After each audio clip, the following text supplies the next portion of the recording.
All of us are dead के बारे में ये मेरी दूसरी वीडियो है बिकॉज मैंने रिसेंटली रीवॉच की है एंड मुझे अब सच में जेन्युइन वाले कुछ थीरीज दिखी है और कुछ फैक्ट्स के बारे में भी बात करते हैं और बेकार बातें तो करेंगे ही, वही तो मेरी हॉबी है।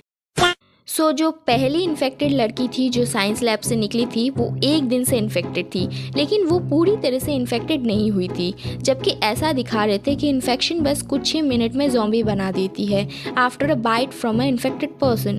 तो अब मुझे ये बात कंफ्यूज कर रही है कि उसे चूहे ने काटा था इसीलिए वो ज़ॉम्बी बनने में टाइम लगा रही थी, या फिर वो ईड़ा साइंटिस्ट कुछ इंजेक्ट कर रहा था इसीलिए। इसी बात से जुड़े एक थ्योरी ये है कि जब उसे मेडिकल रूम पे लेके गए थे तो आप ध्यान से देखो तो ओंजो को उसने काट लिया था, और जब ये सीन दिखाया जा रहा था तो ये ज़ॉम्बी ओंजो को काट नहीं रहा था बल्कि बस उसे स्मेल कर रहा था। तो यहाँ ऐसा हो सकता है कि ओंजो ज़ॉम्बीज़ की थर्ड कैटेगरी मतलब थर्ड पीढ़ी टाइप की कुछ है। कुछ भी बेसिकली मैं ये कहना चाहती हूँ कि ओंजो में भी इम्यून है। अगर सच में ऐसा हुआ तो सेकेंड सीजन में शील बी द लीड, जो कि फर्स्ट सीजन में भी थी, लेकिन अब उसके ब्लड से एंटीडोट बनेगा। बट अब मेरी बकवास एक थ्योरी ये है कि शायद ओंजो मना कर दे वैक्सीन बनाने से। क्यों? क्योंकि वो मैं आपको बाद में बताती हूँ। अब ये वाली थ्योरी जो है मोस्ट कॉमन थ्योरी है कि हमारा हीरो जिंदा है। वो मैंने अपने पिछले वीडियो में भी कहा था। तो जब बॉम्ब ब्लास्ट हुआ था तो ऐसा सब बोल रहे हैं कि चॉनसन गिरते वक्त गुइनाम को एज अ शील्ड यूज़ किया था, बट ये बात बिल्कुल नॉनसेंस है। क्योंकि ऐसे देखो, अब उसने अपने आप को पूरा तो घेर नहीं लिया होगा ना, और आप ध्यान से देखो तो वो दोनों सेम पोजीशन में गिर रहे थे, तो ऐसा पॉसिबल ही नहीं कि एक पूरा जल जाए और दूसरा बच जाए।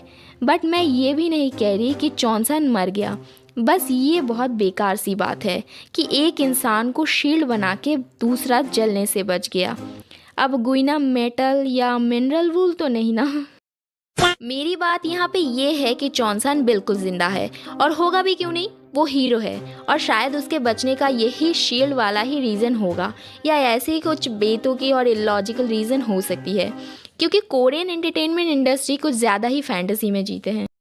बस यही कहना था कि यार रीज़न बहुत इलॉजिकल है।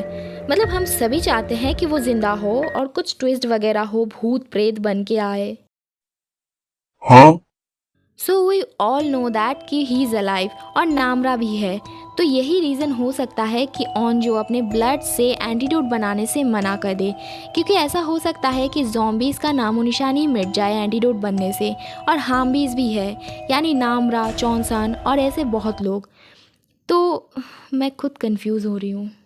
एक्चुअली मैं ये कहना चाहती हूँ कि वैक्सीन बन गया तो सारे ज़ॉम्बीज़ जो पहले से ही मरे हुए हैं अब सच में मर जाएंगे, और ओंजो के दोस्त भी जो हार्मबीज़ है।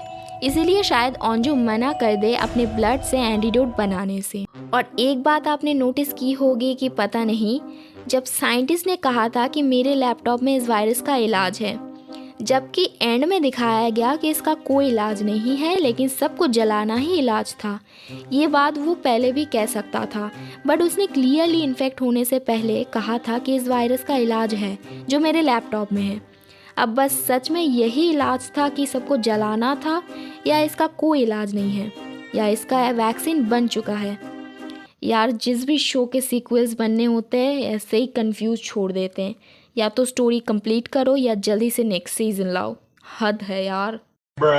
और देखो, ये तो क्लियर हो चुका है कि हीरो जिंदा होगा, लेकिन सच बताओ तो मुझे विलन भी जिंदा चाहिए था, क्योंकि उनके फाइट और गुइनाम का एटीट्यूड ने पूरे सीरीज में 4 चांद लगाया था, और गुइनाम मर के भी नहीं मर रहा था। तो आई डोंट नो अब कैसे मरेगा, लेकिन क्योंकि उसके ज़िंदा होने का अब ऐसी कोई आस नहीं बची, तो आई थिंक सीज़न 2 में वो सन की साइंटिस्ट विलन बन सकता है, और उसके दिल में पहले से ही लोगों के लिए बहुत ज़्यादा नफरत थी, तो he might turn out as a villain. और इसी वजह से ह्यूमन वर्सेस ज़ॉम्बी और हाइब्रिड ज़ॉम्बी उनके बीच लड़ाई दिख सकती है। मतलब इस बार ज़ॉम्बीज़ से इंसानों को नहीं, इंसानों से हार्मबीज़ और बाकी ज़ॉम्बीज़ को खतरा होगा, जिससे ओंजो, सुयोक और बाकी बचे स्टूडेंट उनके हाफ इन्फेक्टेड दोस्तों को बचाने में लगेंगे। और मेरा दिमाग यही सारी चीज़ें बोलती है। बाकी और भी थीरीज़ है, कुछ बहुत ही शॉकिंग और माइंड ब्लोइंग है, और कुछ बहुत ही इलॉजिकल है जो आपको यूट्यूब में देखने को मिल जाएंगी। देखो, बनाने को तो मैं बहुत ही ज़्यादा बेकार और अजीब थियरी बना सकती हूँ, लेकिन ये वीडियो मैं थोड़ा जेन्युइन रखना चाहती थी। नहीं, झूठ बोल रहा है। आई नो बहुत ही ज़्यादा बकवास करी है मैंने। कोई ना, अगली वीडियो कौन से शो या मूवीज़ पे बनाऊँ कमेंट में बता के जाना। एंड ऑल्सो सब्सक्राइब कर लो। मैं जा रही हूँ फिर से कोई अधूरी एंडिंग वाली शो रीवॉच करने या देखने, मुझे पता नहीं कौन सा शो देखूँ।